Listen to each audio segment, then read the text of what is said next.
back, everyone, to the LEC Spring Split, coming to you live from a remote location. I'm Shux, joined by Ender and by Yamato Cannon. A remote location, indeed. It sounds very mysterious, doesn't it? I guess I'll choose to be in Freak's basement. How about you guys?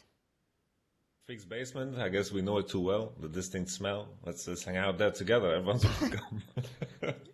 You guys spend time in Freak's basement? Why haven't I been invited? What's going on? Okay, moving on. Anyways, we are underway with day 2 of week 8. Now, due to the results of yesterday, of course, we have to update some things about the race for the playoffs. G2, Fnatic, and Origin, they are still in the top 3, and they are now all officially locked in the playoffs as well. No surprises there. No surprises at all. Top 3 teams remain the top 3. They came away with very simple victories. I think the big takeaway was just Schalke beating Misfits and, of course, Excel losing to Fnatic, making it even tougher for them to clinch that playoff spot. Looking at the bracket, 2 points away, they really need a miracle. Yeah, that's the thing, right? Is seeding is very important, but more than seeding matters, actually making the playoffs does matter. So the big race I am looking at is whether or not Excel can, by some miracle, pull this off, because right now it looks really tough for them to actually do it. That's a great point. Coming into this week, we already said it was going to be difficult for Excel. They started off their week by playing Fnatic yesterday, and I know we hammed it up beforehand, being like, this is their chance, they gotta win. But it was a stomp. Fnatic just looked so clean. Honestly, it was nothing close to the first matchup. The first time we saw Excel face Fnatic, this was the Fnatic that wasn't really in terms of how they wanted to play.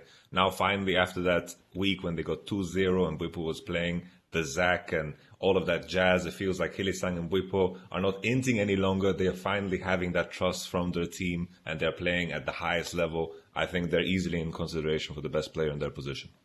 Yeah, and I mean, Bwipo in particular is driving so much for this team. You know, yesterday it was the Pantheon, but his ability to teleport or roam around the map, like, he really does look like he feels completely at home right now. And I think it plays into a bigger idea for Fnatic in the sense that what makes them so good is how fluidly they can move around the map with all these teleports around on these great champions for them, but also how they're then covering their lanes. When Bwipo TP's bot, Nemesis runs up top lane, then Bwipo goes mid. Like, it is constantly, it's constantly moving for Fnatic, and the fact that they can make these decisions on the fly so quickly is what is putting them at the top of their game. Also, what's so amazing is the fact that, I thought it would take time for them to kind of mesh with Selfmade, but it's flowing so easily. They are playing through mid lane. They did that one game against Misfits specifically. They can play through top side. I know Whip was very happy about this. I remember the game at the World Championship where he solo killed Gimgo with Rengar and there was no play around top side, which kind of drove me insane. And then the good old classic Fnatic still remains playing through bottom. So I think this diverse Fnatic is a very lethal Fnatic as well. Looks like a match made in heaven for sure. That's the top of the table. I do want to turn our attention also to the top 6 regions, right? We had that battle between XL yesterday, lost to Fnatic, and MAD. And, well, MAD is on the forefront right now. Yesterday, they did win their match. It was clean. It was only versus SK, you could say. But when the pressure's on, they still managed to give off, I think, one of the cleanest games I've seen of them so far. Right. I was very happy with how they played and how they came up with some creative solutions inside of the game, because usually when Mad Lions win their games, it's with individual players, Shadow, Humanoid stepping up and absolutely popping off. And yes, they all had very good games, but what I loved to see was how they started off some of their team fights. You know, a few weeks ago we were talking about how Humanoid getting caught out in side lanes was a problem for this team. Well, they embraced that yesterday and actually were sending him into side lanes to bait SK in towards them so that they could find a team fight. And these were the sorts of ideas that I really like to see this team coming in with more planning on their end. I think when I think of Mad Lions, it's if I think about their weaknesses, it has been their inconsistencies, especially with Humanoid dying a bit too much in a couple of games, getting caught a lot. Shadow finding consistency in his pathing. Very good on Lee Sin, but everything else is always a question mark. He played Olaf yesterday, which is just another mark on his book. And then, of course, Orome always playing weak side. And I think any type of game that is good and solid is a step in the right direction for Mad Lions and gives more faith, because we've seen what their peak also is. They've beaten the best of the best in our league, and definitely if they can find more consistency, they can be a potential wildcard in the playoffs. Yeah, and I think when you look at the playing field, does it hype you more that you have a team like Mad who, yes, they may be a tad more inconsistent than a Rogue who consistently beat all the teams below them, but Mad, on the other hand, has the capability to beat the teams above them. Does that not weigh more when you go into those playoffs, possibly? It kind of reminds me of Vitality back in 2018. I remember like when people spoke about us, it was like people are afraid to play us because they didn't know what kind of Vitality is going to show up. Either the one that completely runs it down and loses super fast, or the one that kind of clicks in terms of the dives and such. And I'm personally, of course, a bit biased, but I like the type of teams that have that ceiling and are willing to play more on edge and are looking to push what they are as players, because I think this is also going to promote growth. And this is just the first split for this lineup. So I think this is a very, very good sign because they're playing with confidence. And I think this is always what is going to provide you with longevity and long-term growth. I love it. I love the comparison to kind of the miracle run of your Vitality, right? Some time ago. I like it. We'll have to see where they go. Of course, they are fighting to get into those playoffs. And speaking about those, ahead of this year, we did make some key changes to our format. So here is a small refresher. Hello LEC family and welcome to 2020. With the new year comes a couple of changes, but don't worry, as always, we've got you covered.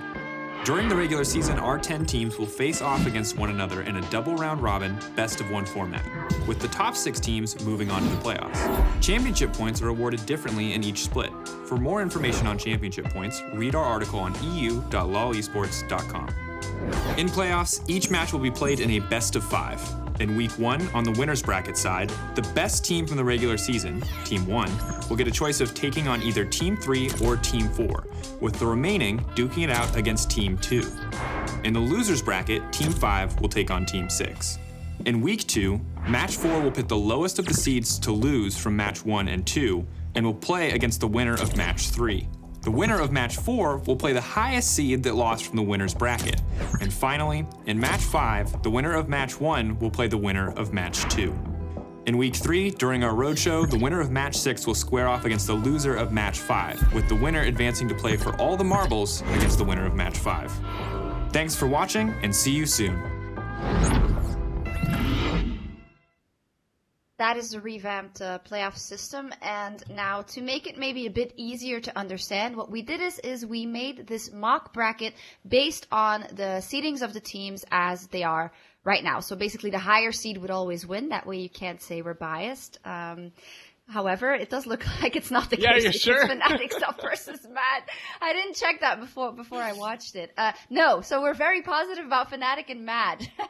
No, I think we had some professional coin flippers backstage that were right. deciding who would win out in these games. No, but really this is not to, I mean, maybe we're prophets and this is how the bracket plays out, but this is just to give you a practical idea instead of showing team number 1, number 2, number 3, etc. And the key takeaways here is that if you finish top 4 in the regular season, you get an extra lease on life. It's double elimination for you, whereas if you finish 5th or 6th, you gotta play each other, and if you lose one series, you're immediately out of it. It's also the key point with the third seed gets another chance because they instantly jump to match number 6 instead of match number 4. So basically, if the 4th seed loses, the lowest seed instantly goes to match 4, and the team ahead of them, basically the other team that loses, that has a higher seed, gets to watch them play in a best of 5. They get to prepare another week, and that's going to be massive, taking yourself all the way into that final bracket of course, the loser bracket. Yeah, my reading comprehension is trashed here because it says at the top of that right handle that was an example and that it's ordered by alphabetical order and not in terms of how strong they would be. I have to say that would be quite a hype one. Mad coming back from the losers bracket to fight the Fnatic in the finals. I'd sign up for it. In any case, Mad does still have a lot of games to play before they get to those playoffs. They want to secure a good spot going into them, and they could make a change today. They've got the Battle of the Rookies in Mad Lions versus Misfits as they clash in our Alienware match of the week. This is the battle of the rookie of the split because there are a lot of rookies in the LEC this split, and I think everyone's showing up that rookies are here to stay, you know? The game against Misfits is important because for us it means that we would be able to make playoffs more likely. Also, it means that someone from our team might get the rookie of the split. I'm sacrificing a lot to be where I am right now. When I joined LEC, nobody really knew me, and I think I proved I deserve to be here.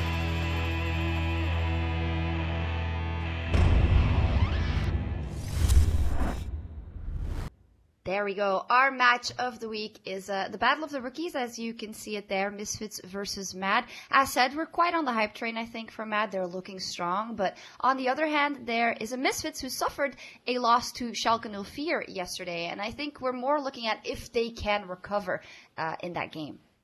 Honestly, it looks very bad. That was probably Febiven's worst game of the whole season. He was not looking good on the Orn, and it also showcased a problem with this Misfits lineup is the fact that most of the time they're playing through mid into top, and that's been their bread and butter, especially in that win streak that they had. Now teams are beginning to figure it out, because when Misfits are forced to play through bottom side with the Varus and the Galio, when you had the Orn and the GP top and the Gragas jungle, you had to play through bottom. It just didn't connect. And you have to put it into question. Teams are going to look at this as a potential point of exploitation. And I think this is something that Misfits need to address. I mean, I think that's certainly a fair point, but coming into this game, I could care less what's going on in the bottom lane. For me, I'm focused on the two mid laners and how they face off against one another, and I think that one of the big strengths of Misfits is how they do play through mid lane. And if you recall, the last time these two teams faced off, it was Humanoid getting bullied out a lot. So if Misfits are able to show up with similar firepower, I think you can easily break Mad Lions through mid lane, and if Humanoid's having a bad game, the rest of his team is not going to be having one either. Well, that match of the week will be Game 3. Now, important for that one is also it's the most impactful game of the week for the standings. Whoever loses out of Mad versus Misfits is not locked out of the top 4, but it will be very unlikely that they make it. And seeing how important that top 4 spot is, we will see. This is the rest of the schedule. We will, of course, see if Excel or Rogue can get a win on the board versus either G2 Esports or Fnatic. But after yesterday's performances of both of them, Yamato, I doubt it. It's looking extra tough, especially for XL. I guess their playoffs run is like a quick band-aid that they just have to rip off because they get to face G2 and Fnatic in the same weekend. It's pretty tough. I don't think they're going to beat G2. They didn't show us anything spicy. They kind of continued with what they had some minor success with throughout the split. They didn't show anything out of the ordinary. Had a similar level of what they showed against Vitality as well, and that was rather disappointing. I am not expecting any big kind of upsets today. And don't forget that Excel have to play OG next week as well, so it would truly be a miracle if they were able to turn it around. Yeah, and if Mad wins today and Excel loses, our playoffs teams are locked and Excel would fall out of the boat. So it is a huge matchup to see if they can still stay in there. And while the action continues today in the LEC, over in France, the LFL playoffs, they are already underway. Let's get an inside look in our ERL check-in.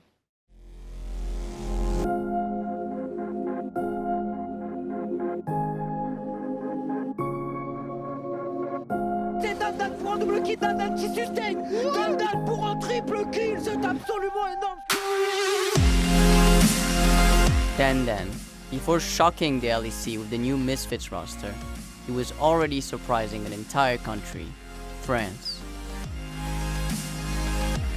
While the Misfits super team struggled during the 2019 season, the Misfits premier lineup was battling for the first place in the LFL against Team LDLC. A roster considered by many as the best team in the national leagues and coached by none other than the legend, Yellowstar. Misfits première est à terre, LDLC, comme prévu, remporte ce titre de champion de France. But in the end, it wasn't Team LDLC that ended up tearing through Europe's regional talent. It was Misfits Premier by winning a convincing 3-0 in the grand finals of the EU Masters. And for Dan and his teammates, the chance to compete on the big stage. Despite a complicated end of the year, Misfits Gaming rebuilt a lineup around Dan. They rose through the LEC ranking and ended up giving the Kings of Europe, G2 Esports, their first loss this season. And defeated G2, they are the first team to beat G2 in 2020. But Dan isn't the only talent coming straight from the French League to join the LEC in 2020. Skeanz, Comp, Sakin, and recently Steelback, a player that needs no introduction in European League of Legends. This is what the LFL is all about, a mix between experienced veterans and new talent, like the 17-year-old mid laner from LDLC OL, Viteo, playing alongside one of the most decorated players of all time, Yellowstar himself. A subtle combination that brings tomorrow's legends to life. So bienvenue les amis, and feel free to join the LFL every Tuesday and Wednesday on OGaming TV. What a wonderful breakdown of the LFL. I've brought in Laure to tell us a bit more about it, as she is the expert on both the LEC, I would say the LCK, possibly a bit of LPL, but definitely also the LFL. So what's the story so far? I mean, it's a very interesting story. Basically, we have exciting new teams and old structures who rebuilt around new blood and exciting rookies. And also, I think you heard of it, Yellow Star is playing again. I did indeed, and of course that immediately piqued my interest. I know he was coaching. I know he also recently had a child, I believe. So he's got a lot of changes going on, and now he's also back in that professional play. So is this a success story for Yellow Star?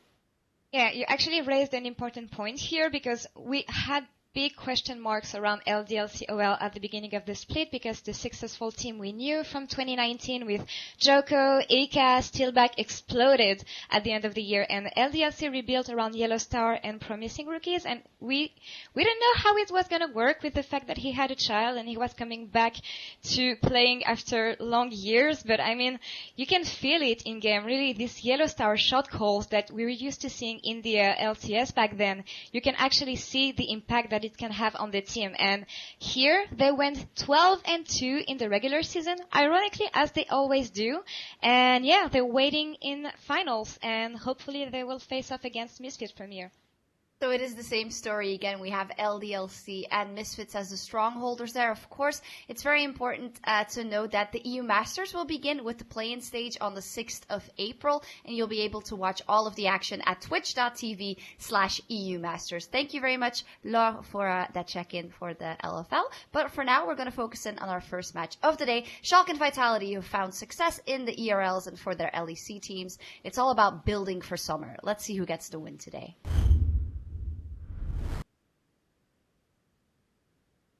Yeah, it's going to be a very interesting one, Shocks. I'm really looking forward to seeing how Schalke and Vitality play out this game, because, of course, Schalke yesterday had such a strong performance against Misfits. I'm Medic. I'm joined by Vedius, who is going to be casting alongside me for this game. Hello. Hopefully. Hello. Yesterday I had to dip out of game one because Laggy has made his dreaded appearance, but yeah, hopefully we've been able to clear up a lot of the issues, and we're going to jump straight into Champion Select, Medic. Schalke versus Vitality. Now, it's important to set the stakes here. There are none. Of course, both of these teams can't qualify for playoffs. Mainly they're playing to showcase their ability, showcase what they can do, and as you rightly said, Lurox did have a fantastic performance yesterday alongside Abbedagge, and showcasing some of the Scrim God power that Schalke have been rumoured to have. Well, we're already into picks and bans. They're coming through thick and fast. Schalke on the blue side get rid of Victor, Kalista, and Senna. Vitality going to remove Aatrox, Aphelios, and Nautilus from the pool. So things like Gragas is still available if Lurox wants to go onto that. Things like the Ornn still up as well here for Schalke. I wonder if Lurox will want to try and get himself the Lee Sin again. He had a very comfortable performance on it yesterday. He talked about how he's been practicing a lot this week. And I think that by prioritizing this Fortune with the other AD carries taken off the board, it makes a lot of sense. You keep Innaxe on another comfort pick. But interestingly, Vitality are looking to take that Lee Sin away themselves. Of course, Skeanz also a very prominent Lee Sin player, and it seems like that there's a lot of contention around some of these strong early game jungle picks. It definitely does, Velius, and with the Lee Sin locked in for Skeanz, we'll have to see where Lurox decides to go for his second rotation. I think you have to pick jungle here, and usually we see a support pick as well. Dreams likes things like the Nautilus, but of course that's already been banned away, so maybe we'll see Dreams go to something like the Braum, just to give a little bit of safety for the MF in the bottom lane. Yeah, quite possibly. It looks like they're going to prioritize going for the Thresh instead, though. I think that this gives you a lot of gank setup in the bot lane. I think it's also something that Dreams just prefers to play if he can. We know that when he's able to set up on those engaged style champions, he's feeling a lot more comfortable. And I think that the core that Schalke have drafted for themselves right now is very well rounded. Something that Schalke have to bear in mind is that Yuumi is still up and available. When paired with the Ezreal, it's a very strong duo combination. Very safe in the bot lane 2 versus 2 as well. Can be difficult to dive. So I would imagine that with the lock-in of the LeBlanc right now for Selfie, Schalke should look to raise the Yuumi on their ban priority list. I totally agree with you there, Vedi. I actually played a solo queue game this morning against Yuumi Singed bot lane. That is not fun. Just in case anyone wants to play like a little bit of a random bot lane duo, Yuumi Singed. You can't kill him. They heal you. You can proxy farm. It's actually disgusting to play against. Anyway, doubt we'll see that this game, because of course the Ezreal is already locked in. Just wanted to Are you share sure, that. Medic? Are you confident that we won't see Yuumi Let's Singed? just remember, neither of these teams are actually playing for anything apart from pride right now. I mean, But it's with true, it's Schalke true. obviously anticipating the Yuumi Singed bottom lane. Get rid of the Yuumi. They don't want to see that played. The Yasuo are banned away from Vitality, so we're not going to see that Yasuo Gragas combo. And now it's just about pinching pools. You know, you want to try and get rid of perhaps some scaling on the side of Schalke, get rid of something like an Azir, which Abbedagge had such a good game on yesterday. Well, I think Schalke just want to keep pinching the support pool, want to limit the good options. They may consider banning Morgana, depending on if they think the Jack Troll will actually play it. I know Morgana can be quite obnoxious in the Thresh matchup. They may also... Okay, they're going to go for an aggressive AD carry. Oh, okay, so this suggests that Schalke's thinking about Gangplank top lane. Or at least some kind of carry top lane that could be bullied by the Lucian. And of course, Cabochard... Deficio always used to say this. Cabochard was actually the original Lucian top player. He was the first one to actually bring it out. And you can see that respect coming through from Schalke. So that's going to be banned away. We're seeing another Blitzcrank. We have been seeing this crop up. We saw it banned yesterday. We saw it played yesterday. And now we're going to be seeing it picked up again by Jack Troll. The Ezreal... Blitzcrank combo, I can't say I have a huge amount of experience in witnessing, so I'm looking forward to seeing what they're able to do in this 2 versus 2. I think it's more about the poke and then the threat of a hook than anything else. Right? The hook isn't intended as we'll hook someone and then burst them down and kill them. Sure, Obviously, you can do sure. that, but it's more we poke someone and then the threat of the hook is always there. Little surprised that we haven't seen an Ornn so far in this draft at all. That's true. That's very true. But perhaps these two teams have decided, let's go all out on the aggressive. Let's try and make some plays. It's going to be Jace was buffed on either 10-4 or 10-5. And is a little bit stronger than he was a while ago. So, you're right, Jace did get some buffs. There was a bit of debate around how prevalent he would become in the meta. And to be honest, I'm quite happy that we're not seeing any Ornn. It's nice, obviously both these teams know that a win here won't make a difference in the standings. They, of course, can't qualify for playoffs. So they are picking some element of comfort. Odoamne was a big Jace player back in the day. When H2K made that big run back in 2016, Jace was one of Odoamne's big priority picks that often had to be taken away from him because of how prevalent he was on the champion. So cool to see him back on it again. We'll see what he's able to do into the Scion. Cabochard obviously picking the Scion into the matchup, that very tanky, not sustain, but he's very obnoxious to bully out just because of the amount of HP. His actual wave clear is very good, and he's very, very safe. So I think for Vitality, a lot of this game is going to be revolved around the mid-jungle duo, but keep an eye on Jack Troll and his roams. I think the main reason you pair a Blitzcrank up with an Ezreal is because Ezreal is so safe. You can just leave him in the lane by himself. He's quite difficult to dive because of his E. And what you can then do is just allow the Blitzcrank to move around the map, look for picks, look for plays, without having to worry about the Ezreal being in any real threat. So I think you're going to see that support mid-jungle trio roaming around trying to create chaos in this early game and trying to force some skirmishes. I think that would be really interesting to watch because, of course, early action is what I like to see and what wakes you up on a Saturday afternoon when you've been sitting at home all day. So I'm looking forward to that. I do wonder a little bit about Jack Troll being on a support that can be in multiple places and look for multiple ganks because he has, yesterday when he was playing the Leona, he tried to set up ganks and failed and thus gave the enemy team quite a few kills. So we'll see if he can rein it back a little bit here. Of course, Blitzcrank gives you a little bit more safety because your engage is more dragging someone towards you rather than diving in yourself. Yeah, and he's got quite a lot of good targets. If you accidentally hook a Thresh, it's not the end of the world. If you accidentally hook someone like an Ornn, yeah, that's not going to be good for you. But of course, there are no massive frontline tanks on the side of Schalke. They are running the Jace in the top lane. They will also be running the Corki in the mid. The one thing about Schalke's comp, though, is that it's got a lot of poke. Very good at just keeping at arm's length, throwing a lot of harassment down. This makes them really good at setting up sieges, because when they get into a position where they can threaten the tower, there's going to be a huge amount of threat and damage coming out from the side of Schalke. On top of that, they can actually play quite defensively and not try to overforce things. So they also have a pretty good 1-3-1, and I think that Schalke's comp overall definitely tailored a little bit more towards scaling. But of course, you have to remember that Ezreal in the late game is going to be a massive threat. LeBlanc and a frontline tank of Sion can also be very difficult to deal with. So I think scaling is relatively comparable, but the thing that you always have to bear in mind is Schalke, their ability to play that side lane because of the Corki, because of the Jace, might be too difficult for Vitality to deal with. So I think there's a lot going on both comps. There are a lot of different ways in which both teams can play the game, but I think the biggest thing to keep track of in the early game, especially for Vitality, is how much is Skeanz playing around mid lane, and what are they trying to do in terms of finding those early game leads. Eyes on Skeanz early on. Double teleport on the side of Schalke, Abbedagge, and Odoamne running that, sort of leading towards the split pressure that you can get from a Jace and a Corki, where Comp hasn't got teleport, Selfie's gone for the Ignite, more aggressive in that mid lane, Cabochard has a teleport, but that means that later on in the game, Vitality will need to look for those all-in engages, otherwise they're going to get pushed out in the side lanes.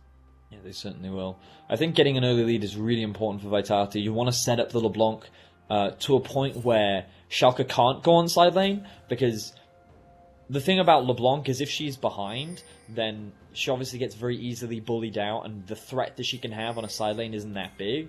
However, when she's stronger, one of the things you always have to be careful of is, okay, I'm Odoamne, I'm Jace, I'm trying to push in a bot lane. I'm thinking, yeah, it's cool, I can just clear this wave. No. LeBlanc is going to come over the wall, one-shot you, and then you're going to lose your life before you are able to properly set up the wave. So I think getting the LeBlanc ahead is very important, but it's going to be difficult to do against the likes of a Corki, which is why having the pressure, being able to roam around the map and working specifically with Jacktroll to find these picks, whether it be on the enemy jungler, whether it be roams to top lane, whether it be roams to bot lane, or even trying to catch Abbedagge, is going to be super important for Vitality. Both junglers started on the top side of the map. Skeanz went straight red into blue, whereas Lurox is doing a full top side clear. We have seen some 3 buffs in the last couple of days. Junglers invading for that second buff early on, but I'm not 100% sure that Vitality knew that Lurox was starting top side.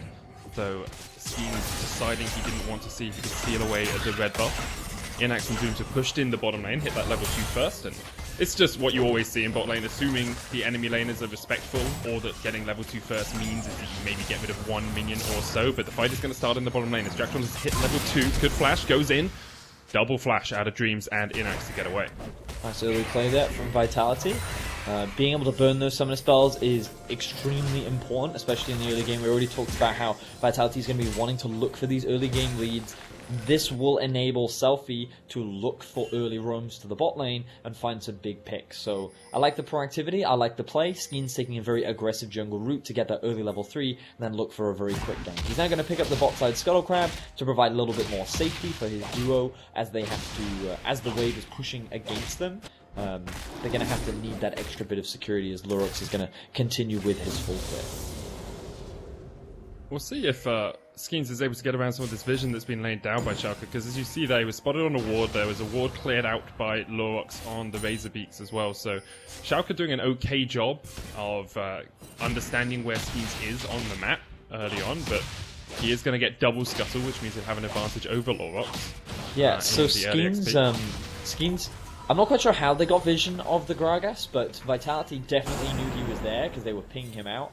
I'm curious as to whether or not they placed a ward on Razorbeaks and then Lurox cleared it out. So okay. So yeah, okay. They knew so he was they saw in the him clear area. Razorbeaks. They knew he had blue buff, which means that his red must have been up, and the likelihood is he's going to be on Krug. So that then gave Skeanz the information and safety to move up to topside river. Here's the 3-man roam we were talking about. You can see Jacktroll hanging around the mid lane. X-Flash going in, looking for Abbedagge, but there's the lantern. Really well timed by Dreams there to make sure that he was coming across to keep his mid laner safe. No summoners burnt there on Abbedagge, and Dreams actually stays around to make sure they can push in this wave properly. Yeah, I think this is really smart decision making from both Lurox and Dreams, because as you rightly said, the wave is in a bit of an awkward spot. Abbedagge needs that extra bit of safety to make sure that he can push this wave in without being threatened. If he doesn't push it in, the wave will just get frozen against him. He really doesn't want that to happen. So bringing your support and jungler into the mid lane, make sure that there's no risk of a gank from Skeanz. He was obviously able to get the counter gank so that Jacktroll couldn't find a play, and yeah, Vitality they weren't happy that they weren't able to find a kill, but I think that what Schalke did was obviously very smart and helped keep their mid lane alive.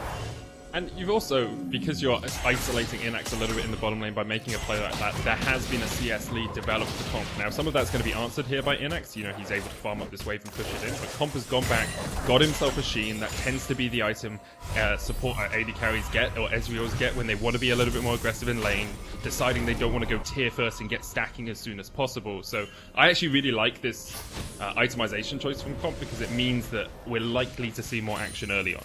For sure. So we haven't talked at all about the top lane.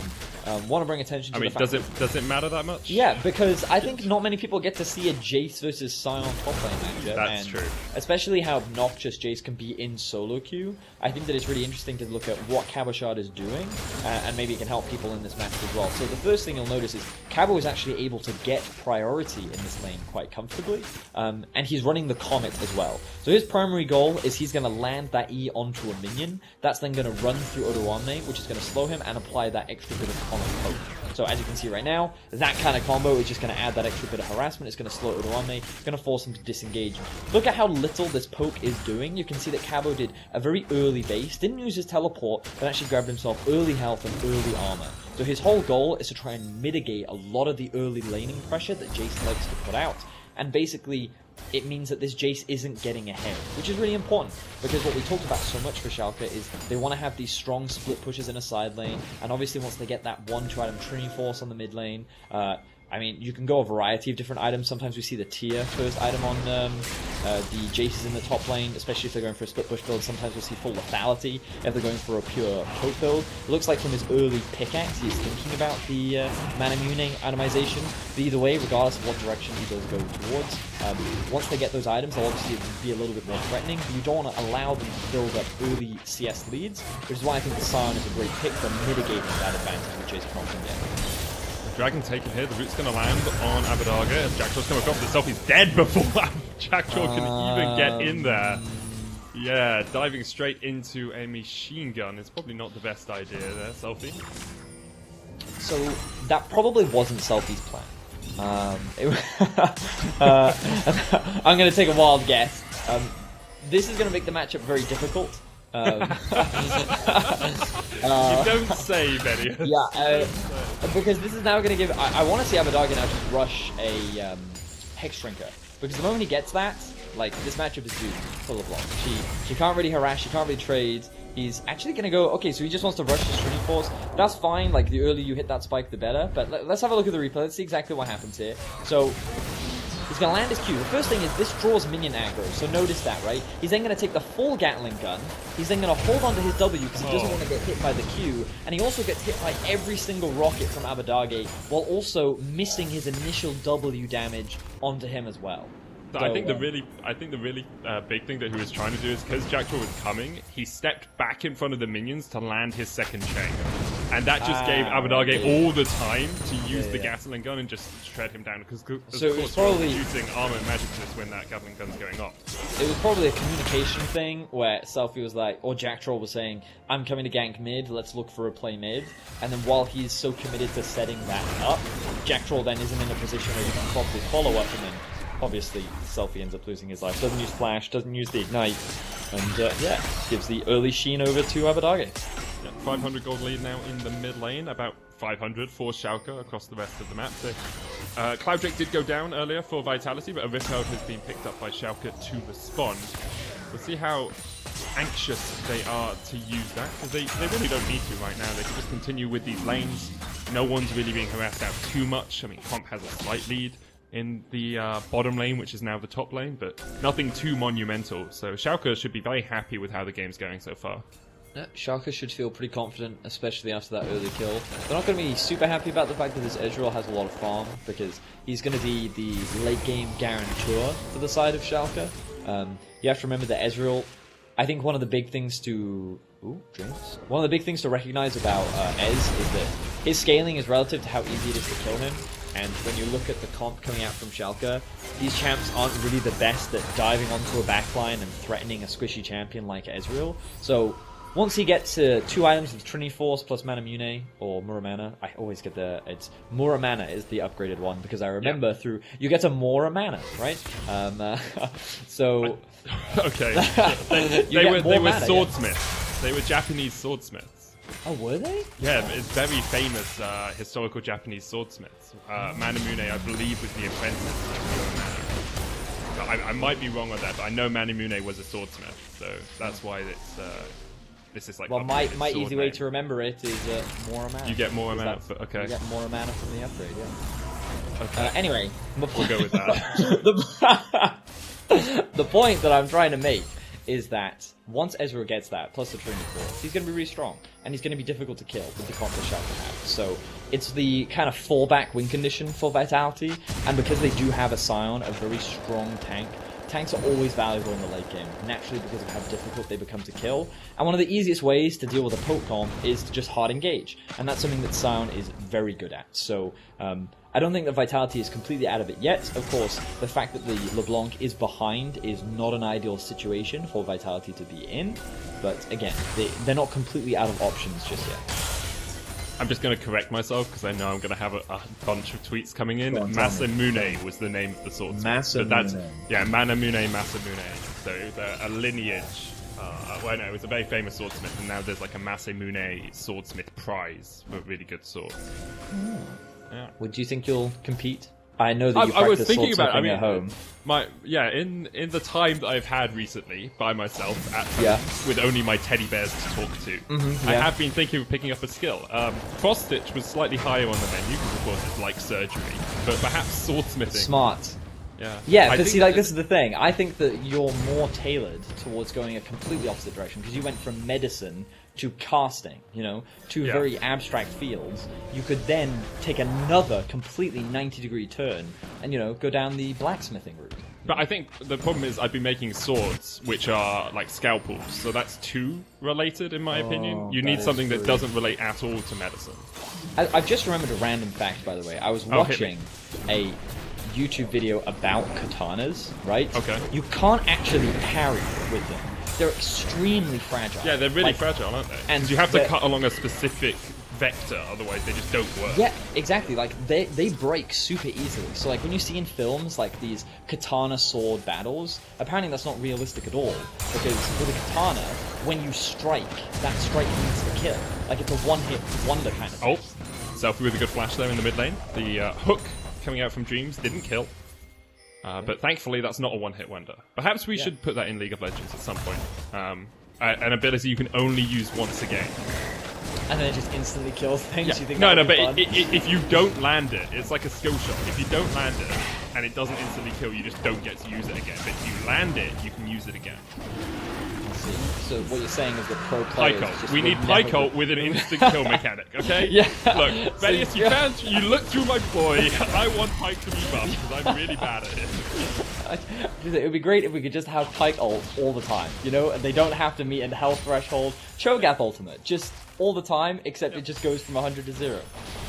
Just got meeting demands of maybe stay away from game design, okay? I mean, I've heard of some of the things Ender asks for. I think it's mild in comparison. But back to the game, Schalke still have this 800 gold lead. We have seen the lane swap around. Rifthold is used in the mid lane to get a charge in. That turret's almost down. But Cabochard and Odoamne just continue to trade. It is the Manamune build for Odoamne, as we expected after he got that pickup. So, when we look at some of the items, you can see that Luden's Echo is now done for Selfie. That's a pretty big pickup, but he's a level behind Abbedagge, which means that, again, he's still not going to have that threat. We can also see the Manamune being picked up for Comp 2. He's got a Sheen, he's going to be working towards that Trinity Force, and a lot of armor being picked up for Cabochard. I think that getting the armor boots is extremely valuable, especially against all three of the champions in Misfortune, Corki, and Jace, because they rely so much on their auto attacks. So I think that's a smart pickup and something to bear in mind when playing against AD heavy comps. And yeah, I think that right now the game is like in a fairly neutral position, but the thing that Vitality have to be concerned about is Schalke is getting much closer to that mid-game point where they can start splitting up the map more, playing through the side lanes, and it will get harder for Vitality to control that space. They need to be trying to force these fights the moment that Trinity Force is done for Comp, when they should start to feel stronger with the LeBlanc on one item, and where Scion is still relatively tanky without any strong shredding tools outside of the Gatling gun maybe on Abbedagge, but again, you don't expect him to have many points in that this early on into the game. So I would say that with few shredding tools, Tank's very valuable, especially at this point in the game, and Vitality should look to try and force something. Not right now, but in the near future. Well, we have seen Jacktron and Skeanz trying to team up, get through the jungle, get catches on people. Of course, quite hard to catch Abbedagge in a side lane because he always has the Valkyrie. He's still got his flash. In fact, everyone on Schalke has flash at the moment. So even if Jacktron finds a good engage, expect someone to get away. Dreams going to step forward here. Yeah, he's going to die. The hook comes out. Cast is used as well. Dreams goes down, but so does Jacktron. Now the chase is on to Skeanz. He flashes away and will retreat behind his tower. 1 for 1, both the supports die. Yeah, Skeanz does lose his flash for that, but honestly, Jacktron was just in a bit of an awkward position. He could see the barrel in front of him. I'm not quite sure why he got hit by it. I don't know if he was expecting it to go off a little bit earlier and accidentally stepped up, but he took a huge chunk of damage. He then kind of zoned himself because of the slow that applied from the Q. Oh, so we'll get to have a quick look at it now. Let's have a look here. So the barrel will come out from Lurox. He sees it, right? So he's standing on the edge. Yeah, he just walks back into it. Yeah, and then he just walks into it, okay. And then, so this slows him. Then he realizes that Thresh is there, so he has to get him hooked. And again, the right side here is that Skeanz and Comp are able to do enough damage to find a kill, but Skeanz unfortunately has to use his flash. So, yeah, a bit of a misplay there from Jacktron. Ends up giving away a kill that he didn't need to give over. And the only thing I'd like to see, the only thing I'd like to see, Betty, there is the vision toggle. Because I wonder if Vitality thought, well, we've got Skeanz coming, we can look for a 2v3 with Jacktron baiting just a little bit. Good flash forward there with a knockup. Abbedagge is going to go down. That's what you want to see from Jacktron and Skeanz. Good teaming up there from the Vitality jungler support. Yeah, we in an ideal world for Vitality, they wanted to be making these plays a little bit earlier into the game. But better late than never. They get themselves another kill onto Skeanz. They should be able to convert this into a Rift Tower as well. And they're going to want to use this to break down the mid lane tower specifically. With that gone, you give a lot more freedom to the LeBlanc, because she can then start utilizing the fog of war that's created in the enemy jungle with your good pressure. So you push in mid lane, you move into enemy jungle with your jungler, you get down some control wards, and then that part of the map becomes a lot scarier, because no one wants to face check that LeBlanc because you're going to get one shot. So all Vitality now need to do is use that to break down this mid tier 1. If that's what they do, I totally agree with you, Betty. Yeah, I mean, it's possible it's not what they do, but you hope that they will do it, especially with Abbedagge not having flash. Like he's a key point on Schalke's team where you can say, well, we know we can catch him out. If Selfie's able to get some vision control and catch him on a rotation or catch him as he tries to get back to lane, it's actually a really good position for Vitality. But you do need that Selfie clock ticking over, because otherwise you feel that Vitality will fall behind as the game goes on. Again, they do still have some late game options, but you know, you compare it to like Corki in the late game, Gragas in the late game, like these champions are very difficult to deal with, especially with the amount of poke that they have. Trinity Force is now done for the Corki as well, the Drake is up and available. I think this could be a big point of contention. Cabochard does have the teleport. I want to see him either push out this lane and reset to spend his gold, or just start roaming down now. Actually, I think his focus is going to be on taking down that tower. Honestly, I expected Schalke to commit a little bit harder to that Infernal Drake. I thought they were in a good position to set up for it, but the Corki actually went down bot lane to catch the raid. He's now reset. This is giving Vitality the opportunity to push in mid, secure the tower that we wanted to see them take, and now look at what they're going to be doing in the enemy jungle. Look at all this vision that they've set up. This is really scary for Schalke now, because LeBlanc could be in there, Blitzcrank could be in there, and if you face check these champions, you're going to get picked off, which is what Vitality wants to look for. Oh, Jacktron. Yeah, he tried to hide behind him, but he gets caught out. Unfortunately, behind him though, Cabochard is about to go the fray. Damage coming out on the top side, Selfie having to jump away. It's a good flank. Selfie's already chunked out. Uses the phone to block up. Comp's going to go down as well as Schalke get another kill. Not sure how Comp was caught out from Cabochard. All on his lonesome is going to get chunked out as well. Good stuff there from Schalke. It felt like a good flank. Vitality still looking for something as Selfie lands the chain, but not going to be able to do too. Oh, he's dead. Okay. He is dead. Yeah, that looked like it was. It looked like it was okay for Vitality. Yes. Schalke just said no. Yeah, I thought the setup was good, but the key thing is the trinket. So when the replay comes up, I want to highlight how this trinket gave Schalke the information that they didn't have to be afraid. So the moment they drop the, they get this controlled, but the reason why they're able to walk up here is because they see Vitality start off the break, which means that must mean Vitality's not in the enemy jungle.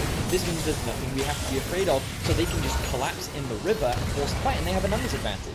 So after they find the initial pick onto Blitzcrank, they zone Selfie out of the fight, and then Comp just gets one shot, not even an opportunity to use his flash. Meanwhile, Cabochard thinks he's found himself a great flank, but then he ends up getting dropped off because he's in a 1 versus 5, and the coordination just wasn't there for Vitality. I think they started the Drake just a little too early. The priority should have been looking for a pick instead, rather than actually looking to try and force a fight.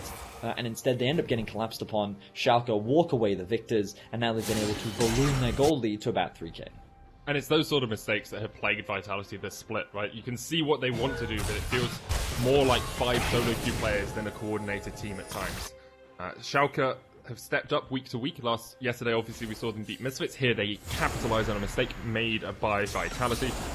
And now they have total control of the game. Trinity Force finished. Mana Mune has stacked up fully to the Mura mana. And the Hex Drink is there for Abbedagge as well. So it's going to be very hard for Vitality to find a target on the Schalke lineup. Yes, correct. Thanks. Great assessment. Oh, Selfie's going to jump in. Selfie's not. Yeah. It's like, hey, he did jump in, so that bit was correct. He then realised his mistake very rapidly and actually might die here to Abbedagge. If Phosphorus Bomb comes out, that's only the clone that he's taken out, but Selfie has to jump away once again. Just doesn't want any of that action. This matchup gets really sad when the Hex Drinker plus Trinity Force is complete, because LeBlanc can't really do anything. You always get out-traded. You can easily get chased down because he has the Valkyrie to run you down as well. So usually the Corki won't kill you, but he definitely won't lose to you, which is why Corki is usually such a good pick into LeBlanc. Yeah, and then Schalke is going to convert this into another tower. The Baron is alive. I think doing it right now would be very risky, but it's something that they can start setting up for. They don't need to, because of course they can keep playing on side lanes. Look at Odoamne's build, going for the Black Cleaver second helps him with the armor shred, especially against a big tank like Cabochard. This is going to make him much stronger in the 1v1 on the side lane, and now Schalke can start doing what we pretty much talked about throughout this game, which is start playing to the side lanes, play the 1-3-1, start splitting up the map and going for these early skirmishes. And if Vitality try to answer one of the side lane pressures, then Schalke can use the pressure that they have elsewhere on the map to push in and trade for objectives. It's going to be a long road for Vitality to get back on into this one. Jackdaw looking for a flank here as the vision control is there for Vitality in this blue side jungle. But as we have a moment's pause, Vedius, I know that you wanted to talk about something before we came into this cast. Is this a good moment to talk about it? Is this a good moment to talk about it? Yeah. Wait, hang on. Is Vitality setting for Baron? I just want to see what they're doing. Walking past Baron. Okay. No, they had really good vision setup, so I thought that they might actually try to start it. Yeah, so as we kind of enter a bit of like a neutral farming state, something that I was thinking a lot about this morning was how to effectively use a toaster. Okay. And I think a lot of people don't appreciate how challenging a toaster can be to use, right? So the reason why I bring this up is for lunch today, I made beans on toast, right? Okay. And you know the toaster has numbers as a dial, which you can set to the timer. No, that's not... Wait. It's a timer, Vedius. Are you sure it's a timer? I'm 100% sure it's a timer. Okay, well, listen, we can have that debate in a second, okay? I mean, I don't think...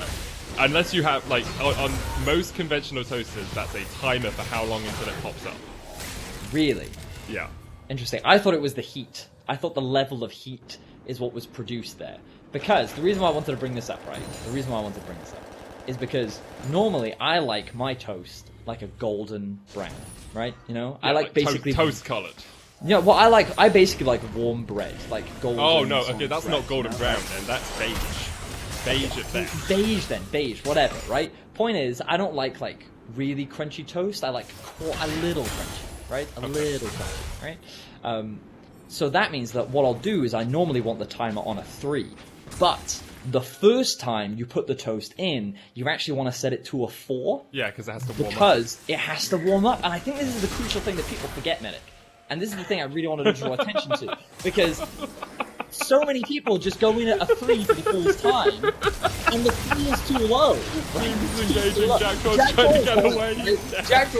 He's the kind of guy that put the 3 on his toaster, right? And this is what I'm saying, like, just think ahead, right? Because you need time for the toaster to warm up, okay?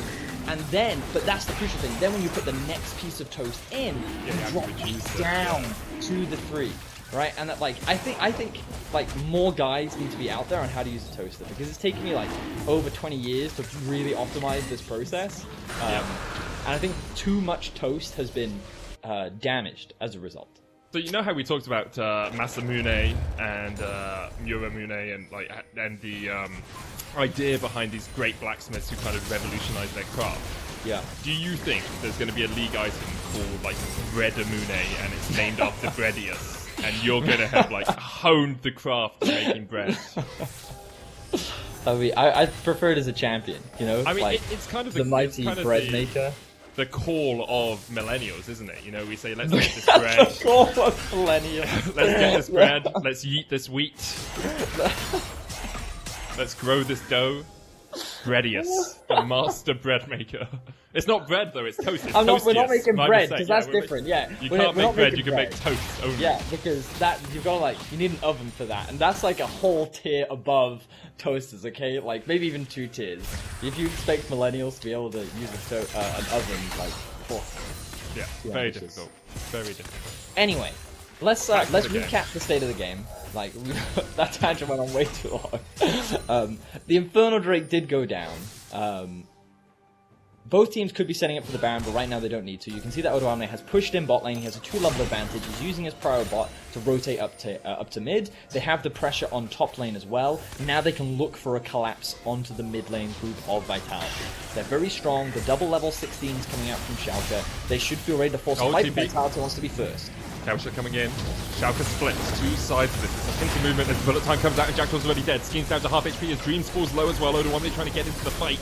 And already Cabochard on the front line is getting chunked out. He's going to fall in just a second if Abbedagge can get that final rocket in, but he can't quite land it. Selfie goes down. Comp getting chased out by Abbedagge in his 4v3 now. Skeanz jumps forward. A great kick from him into the true shot barrage, but it's not enough. Vitality lose 3 and only get 1 kill on Schalke. So Vitality wanted to try and make the play happen first. Unfortunately, it was just kind of like a 1-by-1 situation where Schalke was in such a good position that every time Schalke, or Vitality rather, tried to force that engage onto Schalke, they were just losing each member that tried to start off the fight. So Schalke, great patience, great execution. I love the positioning from Innaxe at the back of the fight as well to allow for a really good bullet time, and it basically meant that Vitality had no options, had no ways of being able to find a successful fight. So Schalke are going to balloon the gold lead even more, and we're going to have another quick look at this fight again. So keep your eyes on Jackdaw. They have the ward just behind them. You can see it in the middle of the lane. The setup for the flank. Jackdaw takes a huge amount of poke. Innaxe positions behind Dreams, who then body blocks. Notice the positioning of that ultimate from Dreams acts as such a fantastic zoning tool, so they can't threaten Innaxe at all. He's free to get off that great bullet time, as Odoamne is just kind of looking for any target at the back of the fight to kind of pick off. Selfie then realizes that there's no escape for him, so he ends up dropping as well. And while Skeanz tries to get a good pick-off, or kick-off rather, Lurox is able to find that kill. So well fought from the side of Schalke as they continue to press their advantage. Yeah, right now, Odoamne in the side lane is pretty devastating to deal with. I do want to say my phone, I forgot to put it on silent, it went off. Apparently only on 1 in 4 toasters is it a timer, so you were correct. Oh, it's a thank the Lord. Thank the Lord. I knew it. See? Yeah. You doubted Toastius, man. You doubted Toastius. Yeah, exactly. This is why you need to write your memoirs. Toastius, the explanation of optimal bread. Wait, but surely that would be Explainius who explains that. I think you need to focus on which character is responsible for what here. Maybe and then Biographius would write the book.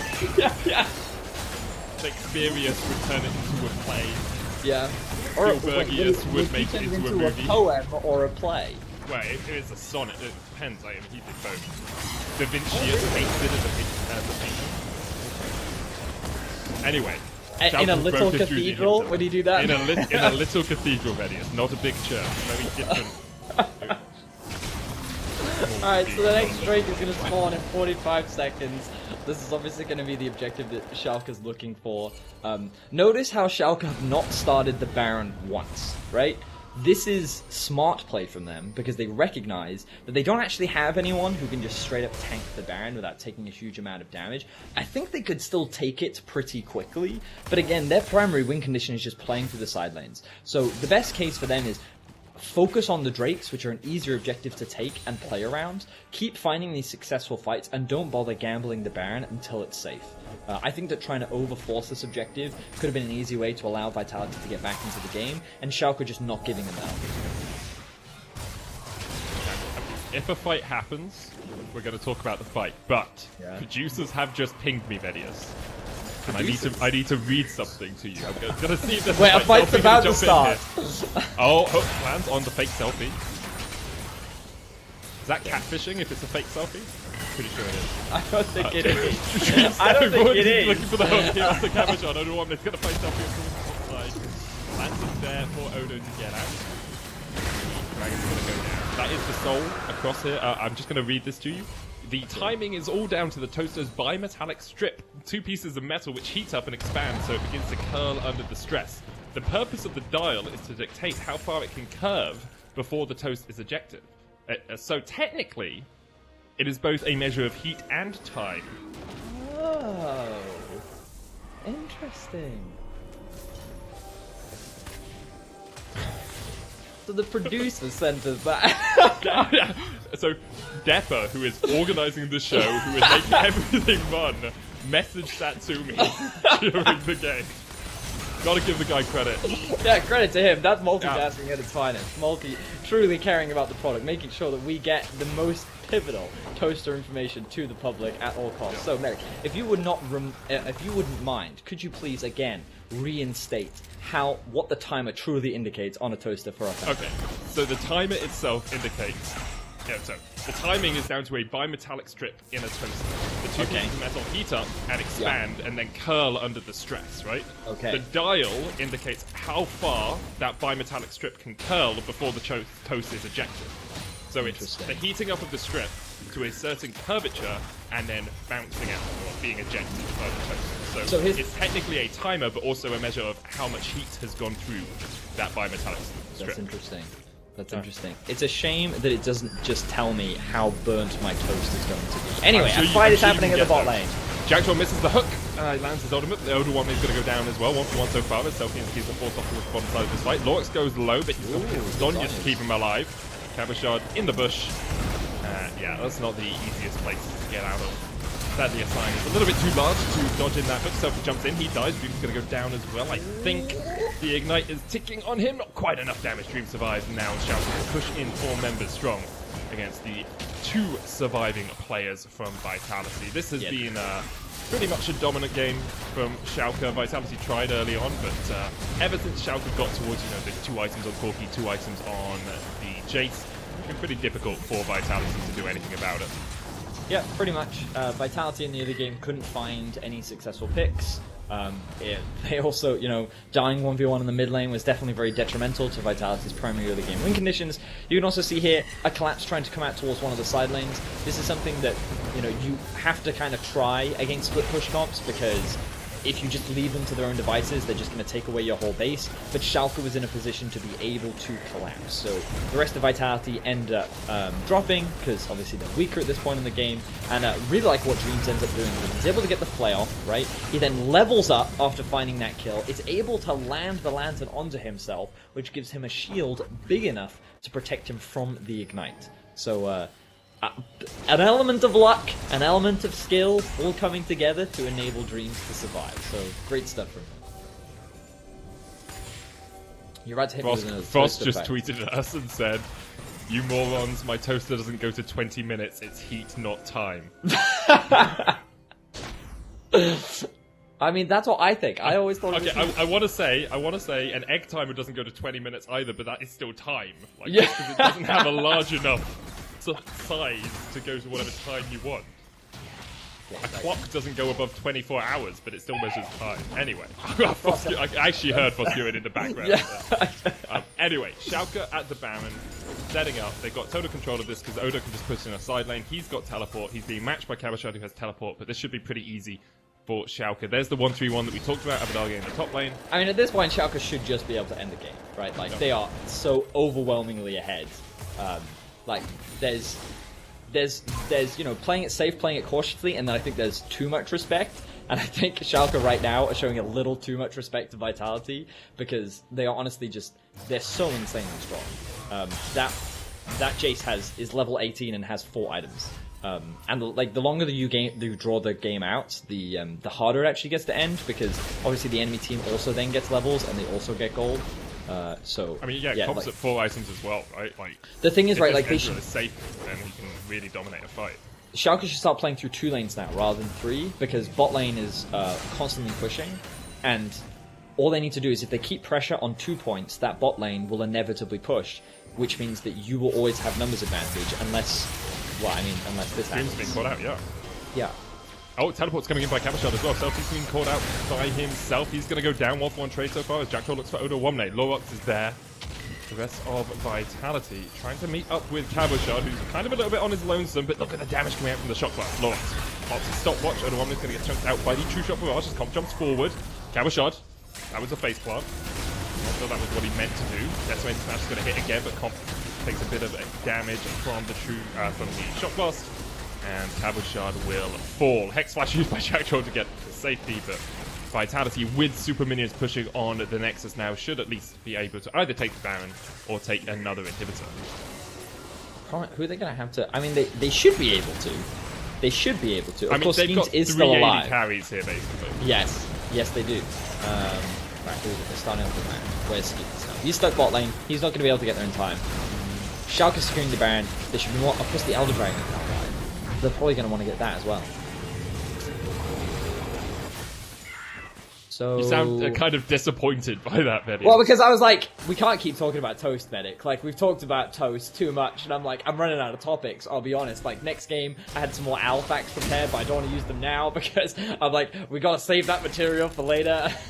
I was like, well, I'm hoping they're in the game soon, because if we keep talking about Toast, I'm going to get a written report. And be like, yeah, here's the problem, Medic. Right, you've now enlightened the audience that you prep some of this stuff beforehand. They were giving us leeway. They're like, oh, they're just making it up on the fly, you know? But no, apparently, okay. I mean, if you think we prepared this conversation in advance, you are giving us far too much credit. Far too little. Abbedagge here knows the Vitality in the book. Okay. Skeanz from a screen away has taken all of his health. That's so much down. Do you see what I mean? They didn't need the Elder Drake. They didn't need the Elder Drake. I mean, they had Infernal Soul. Anyway, they should be looking to end the game now. They're doing it through 2 waves. Innaxe has caught the wave. That's fine. Odoamne's going to try and trade against Cabochard here. Yeah, Cabochard, you don't do any damage, I'm afraid. But you can. He doesn't die, though. Jet set your way back to base. Well, I think that's the biggest nope I'm out of here in the like, nope. Anyway, Schalke are going to get to 5 wins. Good victory over Vitality for eliminated. Schalke will take some solace out of the fact that this was pretty much a demolition from about the 15-minute mark. Yeah, I mean, like, Schalke had a very clean game overall, taking their time. A bit of a long one in the end. I think they showed a little bit too much respect towards the end, but it doesn't matter. They found the win. That's what matters. And of course, both of these teams are knocked out of playoff contention, which means that this game didn't have a huge amount of stakes behind it. I think a large part of it was they want to take the game seriously to showcase what they were capable of, and I think that we got to see a little bit more from Abbedagge once again. Overall, I think he's had a great weekend, which is definitely great for him. I know that he's had a pretty challenging split. We can see, like, we've seen some very mixed performances from him, like, from week to week, and I think that this week, especially in the, we've been kind of, like, joking about how Schalke's been playing almost in their scrim mode, because they are playing from home, obviously. It does seem like that both Abbedagge and Lurox are playing at a much higher level and a higher quality than what we've seen so far. So impressive stuff from them, and we'll see if they can continue that level of performance moving into week 9 next week. And both Abbedagge and Lurox are in your Kia Player of the Game votes alongside Odoamne. It's actually Schalke's first 2-0 week of 2020, and if you want to get involved in the voting, go on over to @LEC on Twitter and make sure you cast your vote. This is where you say something, Vidius. Oh, I actually thought you were going to toss after that. So, yeah, you can, of course, go over to @LEC Twitter and vote for who you think will be your player of the game. I think that all 3 are worthy mentions. Abbedagge, honourable shout out to Dreams as well. I thought he had a pretty solid game overall. I liked his Thresh performance. And, I totally agree with you. But after the break, we'll hear from Abbedagge before Origin look for a statement win against the struggling SK Gaming. Oh, they've turned straight on him, but the Dawning Shadow, Sako's already got 1. They're looking for more. SK were quick to react to the play from Schalke.